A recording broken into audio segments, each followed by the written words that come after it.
जय हिंद एवरीवन। प्यारे बच्चों, आपको पता है कि अभी सैनिक स्कूल, मिलिट्री स्कूल के फॉर्म आ चुके हैं और कुछ स्टूडेंट्स ने वो फॉर्म फिल भी कर दिए हैं।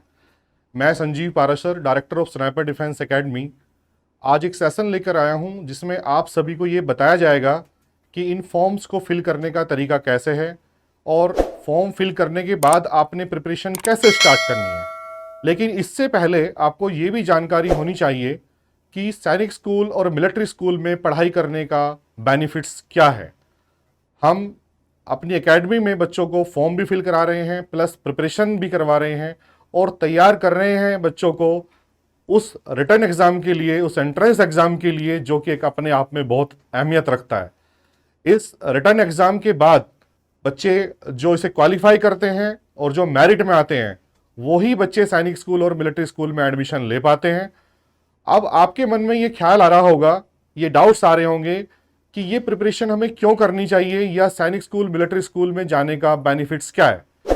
तो प्यारे बच्चों, मैं आपको आज ये सेशन इसलिए लेकर आया हूं कि आपको सारे डाउट्स क्लियर हों और सैनिक स्कूल, मिलिट्री स्कूल में पढ़ने के जो बेनिफिट्स हैं वो क्या हैं आपके लिए, वो आपके फ्यूचर पर क्या असर डालेंगे और आपका फ्यूचर कैसे ब्राइट होगा।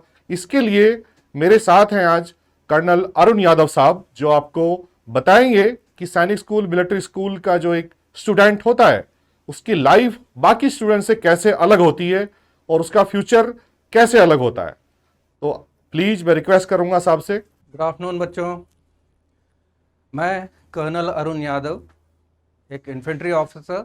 इसको करीब 34 साल का तजुर्बा है विभिन्न परिस्थितियों में काम करने का, काम करवाने का और सहयोग के साथ सबको साथ लेके चलने का।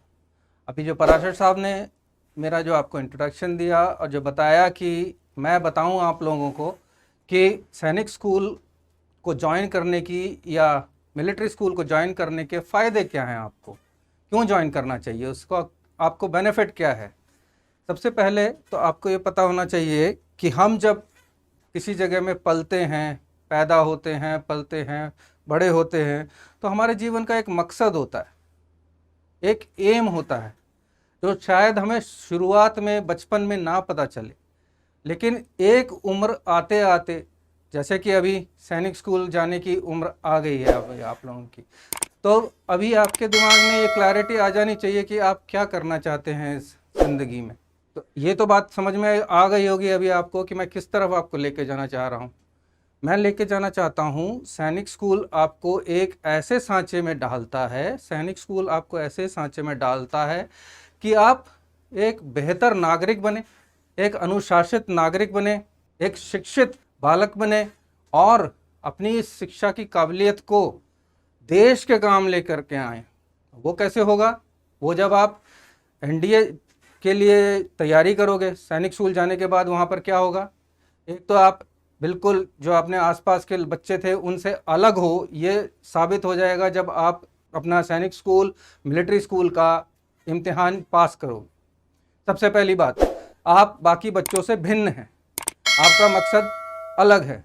तो आप जब क्लियर करेंगे, आप सैनिक स्कूल में जाएंगे, सैनिक स्कूल आपको अनुशासन सिखाएगा, सैनिक स्कूल आपको सारी आर्मी की जो गतिविधियां होती हैं, पीटी होती है, स्पोर्ट्स होता है, एडवेंचर एक्टिविटीज़ होती हैं और कई एक्सरसाइजेज होती हैं जो कि आम स्कूल्स में नहीं होती। तो ये चीज़ें जब आप करेंगे तो आप ऑटोमेटिकली एक फ़ौजी ढांचे में ढलते रहेंगे और आपको पता भी नहीं चलेगा कि जब तक आपकी 12वीं होगी आप फ़ौजी 75% बन चुके होते हैं। ये हमने अपने तजुर्बे में देखा है, जब हमारे पास बच्चे आते हैं एसएसबीज़ में, कि वहाँ पर जो एक बच्चा सैनिक स्कूल, मिलिट्री स्कूल या फ़ौजी एनवायरनमेंट से जब आता है तो वो अलग ही नज़र आता है और उसकी परफॉर्मेंस भी अलग होती है। ये नहीं बोल रहा हूँ कि बाकियों की परफॉर्मेंस ख़राब होती है, उनको वो मौका नहीं मिलता, आप लोगों को मौका मिला है, आप लोग अलग नज़र आते हैं, आपको एक एडवांटेज मिलता है। एडवांटेज वहाँ पर असेस करने वाले ऑफिसर्स से नहीं, बल्कि आपकी काबिलियत से, आपकी काबिलियत से आप वहाँ पर बेहतर करते हैं और जो रिज़ल्ट भी आता है वो तकरीबन जिस बैच में सैनिक स्कूल के बच्चे आए होते हैं वो 90% जो है सैनिक स्कूल के बच्चों की एंट्री उसमें पॉसिबल होती है। जो कि बहुत अच्छी बात है, क्योंकि उसके लिए आपने अपना जीवन शुरू से तय करके उस मुकाम को हासिल करने के लिए मेहनत की है। तो इस हिसाब से ये इम्पोर्टेंस, अहमियत जो है सैनिक स्कूल की, वो बहुत ज़्यादा है किसी भी बच्चे की ज़िंदगी में। आपके माता पिता ने आपको पढ़ाना है, आपके माता पिता ने बच्चों आपके ऊपर पैसा खर्च करना है, लेकिन उसको अल्टीमेटली हासिल रिजल्ट आपने करके देना है। वो कैसे करेंगे? जब तक आपको सैनिक स्कूल के आप ढांचे में ढल जाएंगे या मिलिट्री स्कूल के ढांचे में ढल जाएंगे, उसको क्वालिफाई कर जाएंगे, तो आप बहुत बेहतर इंसान बनेंगे, अच्छे नागरिक बनेंगे और देश की सेवा कर सकेंगे। तो बच्चों, आपको जैसे कि कर्नल यादव साहब ने बताया आपको कि बेनिफिट्स क्या हैं, और वो खुद एक इंटरव्यूइंग अफसर रह चुके हैं एसएसबी बोर्ड्स में। उनको पता है कि सैनिक स्कूल का बच्चा किस तरीके से प्रिपेयर होकर आता है। और ये जो शुरुआत है वो हम लोग स्नाइपर डिफेंस एकेडमी, जो कि गंगानगर मेरठ में है, वहाँ से स्टार्ट कर रहे हैं, ताकि हम आपको स्टार्ट करने का मतलब मेरा ये है कि हम आपको यहीं से ही प्रिपेयर कर कर भेज रहे हैं, आपको प्रिपरेशन करा रहे हैं। लेकिन जो सिविलियंस के बच्चे हैं, आर्मी वालों को ये पता होता है कि फॉर्म कैसे भरा जाएगा, बेनिफिट्स क्या है, लेकिन सिविलियंस के बच्चों को या सिविलियंस को ये पता नहीं होता है कि किस तरीके से फॉर्म भरना है या किस तरीके से हमें प्रिपरेशन स्टार्ट करनी है। तो स्क्रीन पे जो नंबर नज़र आ रहे हैं, जैसे कि आप देख सकते हैं 7060161161 या 7060155711, इन पर नंबर पर बात करके आप हमसे हेल्प ले सकते हैं। इसके अलावा अगर आपका और भी कोई डाउट है वो आप क्लियर कर सकते हैं। जो नॉर्मल जनरल कुछ चीज़ें हैं वो मैं आपको बता देता हूँ। सबसे पहले यूपी सैनिक स्कूल, हाँ जी, जैसे आप पढ़ रहे हैं कि लखनऊ एंड गोरखपुर, इससे पहले, इस साल से पहले सिर्फ और सिर्फ एक सैनिक स्कूल हुआ करता था यूपी में, जो कि लखनऊ में स्थित था। लेकिन इस साल से, इस एकेडमिक ईयर से एक नया स्कूल आया है गोरखपुर, यूपी सैनिक स्कूल के नाम से। यानी कि अब यूपी में अपने खुद के 2 सैनिक स्कूल हो चुके हैं।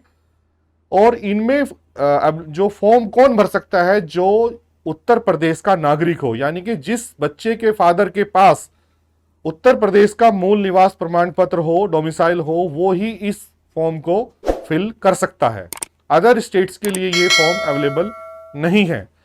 ऑल इंडिया सैनिक स्कूल जो पिछले साल 33 थे, और अभी कुछ और ज़्यादा बढ़ के आएंगे न्यू सैनिक स्कूल। पिछले साल 33 + 18 न्यू सैनिक स्कूल। इस बार हो सकता है कि न्यू सैनिक स्कूल कुछ ज़्यादा हो जाएं, तो जितने ज़्यादा स्कूल्स होंगे उतना ज़्यादा वैकेंसीज मिलेंगी। और एंट्रेंस टेस्ट जो होता है वो 6th और 9th के लिए होता है। बच्चों, याद रखना कि 6th में एंट्री लेना आसान है 9th में लेने से। 9th में ये एग्ज़ाम बहुत ज़्यादा टफ हो जाता है। तो जैसे एज लिमिट जो अभी है क्लास 6 के लिए, वो यहाँ पे बोर्ड पे बताई गई है आपको। फॉर्म निकले हुए 10 सितंबर 25 अक्टूबर तक यूपी सैनिक स्कूल के फॉर्म भरे जाएंगे। और एग्जाम जो होगा वो 24 दिसंबर को होगा, क्लास 6 और क्लास 9th के लिए। एक और खुशखबरी कि इस बार गोरखपुर के यूपी सैनिक स्कूल में गर्ल्स भी एंट्री ले सकती हैं क्लास 6 में, जबकि इससे पहले ऐसा नहीं था। गर्ल्स एंट्री सिर्फ और सिर्फ लखनऊ में क्लास 9th के लिए ही थी, लेकिन इस बार 6th में भी एंट्री गर्ल्स ले सकती हैं गोरखपुर सैनिक स्कूल के लिए। जो एज लिमिट है वो क्लास 6 के लिए, जो आपका बर्थ है वो 2 जुलाई 2012 से लेके 1 जनवरी 2015 के बीच में होना चाहिए। और क्लास 9th के लिए 2 जुलाई 2009 से 1 जनवरी 2012, ये दोनों डेट्स भी इंक्लूसिव हैं। एडमिशन जो इसका होता है वो सेशन स्टार्ट होता है 1 अप्रैल से, यानी कि 1 अप्रैल 2024 से ये सेशन स्टार्ट होगा। और दिसंबर में, जैसे कि मैंने आपको बताया कि दिसंबर में यूपी सैनिक का एंट्रेंस टेस्ट भी है, राष्ट्रीय मिलिट्री स्कूल का भी है, और ऑल इंडिया सैनिक स्कूल का जो एग्ज़ाम है वो 7 जनवरी 2024 को होगा। तो इसलिए बच्चों, आप लेट ना करें, जल्दी से जल्दी फॉर्म फिल करें और अपनी प्रिपरेशन स्टार्ट करें। आप प्रिपरेशन, अगर आप मेरठ से कहीं दूर के हैं तो आप यहाँ हॉस्टल में भी आके हमारी एकेडमी में रह सकते हैं। और अगर आप हॉस्टल में भी नहीं आ सकते हैं तो आप ऑनलाइन हमारा कोर्स ले सकते हैं, जिसके लिए आपको हमें कांटेक्ट करना पड़ेगा 7060161161 या फिर 7060155711 पर। इसके बाद में अगेन कल शाम को 3 बजे दोपहर में मैं अगेन लाइव आऊँगा और आपसे बात करूँगा और आपके जो भी क्वेश्चंस होंगे मैं उनका आंसर करूँगा। तो आप आ सकते हैं लाइव सेशन में मेरे साथ जुड़ सकते हैं कल 3 बजे, और जो भी आपको इसमें डाउट्स आएंगे मैं उनको सॉल्यूशन करूँगा। Thank you. जय हिंद।